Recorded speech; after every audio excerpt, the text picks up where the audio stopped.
Dear students, let us today study about principles of management by Henry Ford. This is very important all the this is very important for all the students because while choosing the career perspective, you have to take care of these principles. These are very helpful from entrepreneurs who want to establish their own business, they want some innovation, or those who seek for traditional jobs. This is important for both sides. Entrepreneurship, as you know, is 24 by 7 job. You have to you have to strive for innovation. In the same way, while you are in the some traditional job, you have to follow certain principles which will help you in excel in the field. Principles of Management by Henry Fayol. Principles of management are like a guidebook for leaders to run a company well. They help managers make plans, organize tasks, and motivate teams. And they serve as frameworks for managers to deal with the difficulties of leading people and achieving goals within an organization. Within a setup, within a structure, where traditional type of management is there, where managers are there who are responsible solely for their own work, where workers are there, where supervisors are there who are solely for their own jobs, while the managerial staff is for responsible for others' jobs also. Principles of management covers a diverse range of concepts and practices that aim to optimize resources, encourage innovations, and improve performance. They provide managers with a systematic approach to management. Here are the 14 principles of management by Henry Ford. Division of work. Division of work is very important because single person cannot do all the work. Authority and responsibility. There should be authority with the responsibility. Only responsibility does not work. Discipline. This is the core discipline. This is the core subject for an organization. Unity of command. Command should be given by the one person.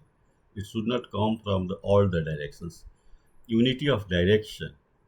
There should be one linear direction which should be aligned with the unity of command. Subordination of individual interest to general interest. For an organization, individual interest is subordinate, is having the lower importance. The larger goal, the larger perspective is more important. Remuneration of employees is also important because their employees work for getting wages, salaries. Centralization and decentralization. There should be centralization. There should be centralization as far as power is concerned, but decentralization where work distribution is concerned. A scalar chain. There should be a scalar chain, upstairs chain. There should be order. There should be equity. There should be a stability of personnel, where the people, workers, where the peoples of the company are worried about their own problems, they can't put their 100% in their job. Initiative, that is the most important. A person should have initiative. He should be able to get the innovative ideas. Esprit de corps, this is the military, this is most apparently seen in the personnel in the military services. There should be cohesion between the employees. There should be feeling of brotherhood. That is esprit de corps. What are the principles of management? Principles of management is a universal and general concept for decision making and execution. It is based on experience and changes in the business industry. Therefore, these principles may not be the as firm as those of science. They involve human behavior and are used accordingly in the required situation. Thus, these principles change with time. For example, while making a decision regarding the promotion of an employee and manager, one manager may decide considering his age or rank, whereas some other manager may promote the employee based on his conduct and performance. Who was Henry Fayol? Father of the general principles of management, Henry Fayol was a French industrialist. He joined a French mining company in 1860 as an engineer and rose to the position of its managing director in 1888. At the time, his company was at the stage of bank insolvency. With broad administrative experience, Fayol contributed a lot of his company. When he retired in the year 1918, the company was in excellent condition. Henry Fayol recognized the need of principles of management. He identified 14 principles of management, which is very important. Principles of management by Henry Fayol, division of work. You can see in the picture the different peoples, different groups, they are standing and they are ready for the task assigned. It refers to division of the work into different individuals. Fayol recommended that work of all kinds must be divided and allocated as per competence, qualification, and experience of individuals. According to Fayol, division of work intends to produce more and better work for the same effort. A specialization is the most important way to use human effort. For example, a bank has several operations like collection and payment of cash, issue of checkbooks, etc. All these activities are divided and allocated to a different person in the bank. This method of doing work also improves their efficiency and makes them experts in their fields. You may see that these days, even the government banks like the SBI, they are having this uh, off the roll employees for different purposes. Now, in the previous times, only government employees were there, but now the employees are there which are taken on contract basis. They advertise, they have the better rapport with the public. So this is very important for growth of an organization. Authority and responsibility. You can see in the picture one side manager is there and the other side subordinate. So responsibility, authority, accountability. It is the accountability. Manager is also responsible for overall structure of the company, for the overall performance of the task, for achieving the goal in the broader way.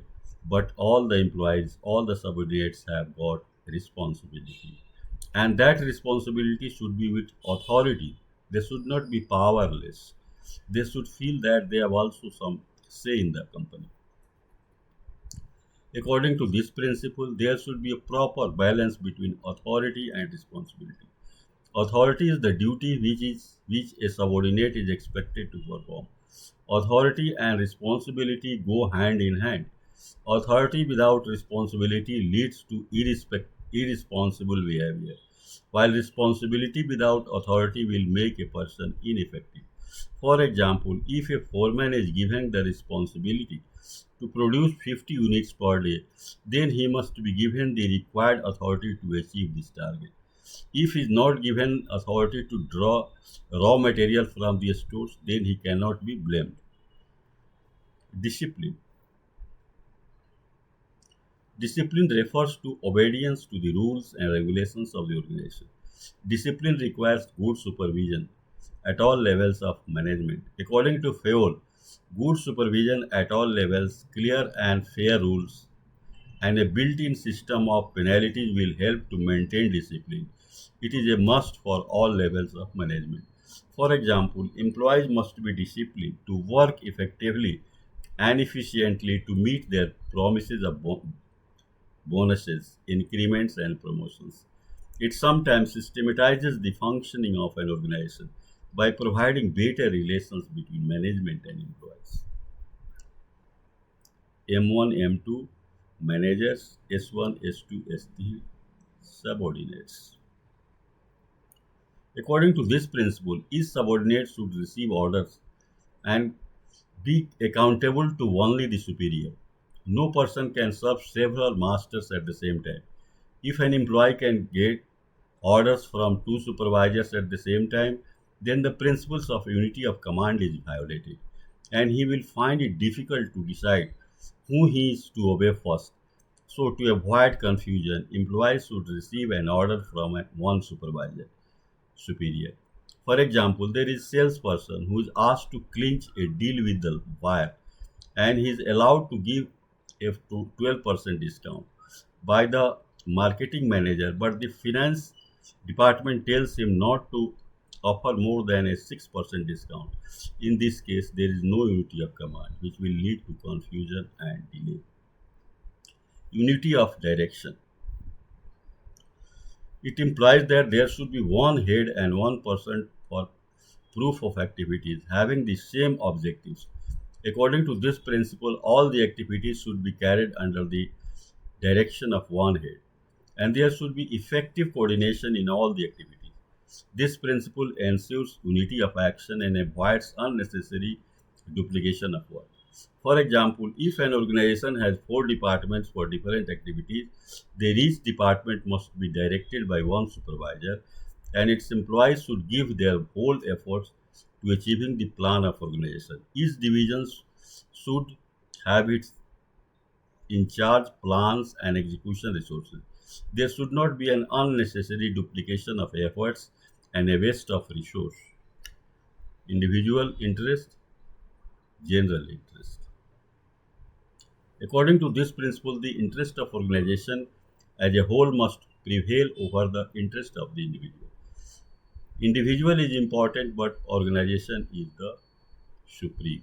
Simply put, the interest of the organization should be placed above the interest of employees. It is the duty of the manager to reconcile them. If reconciliation is impossible, then general interest must supersede individual interest. A manager must sacrifice his interest. Manager can achieve their objectives when the organization recovers from financial crisis. For example, there is a company that wants maximum output from its employees by providing less salary. There are employees, on the other hand, who want to get the maximum salary while working the least.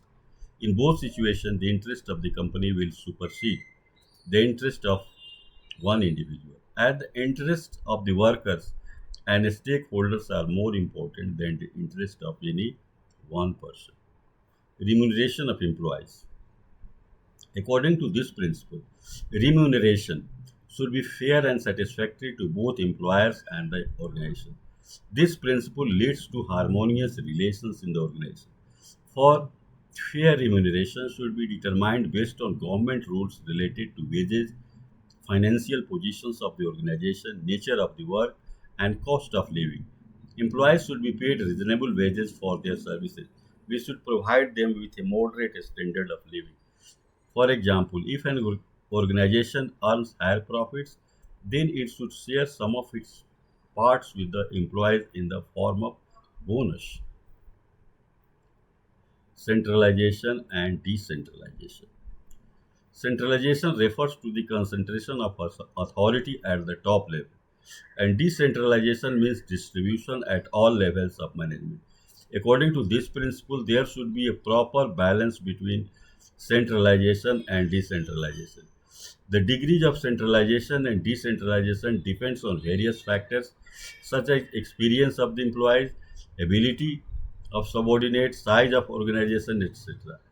Too much centralization leads to loss of control of top management.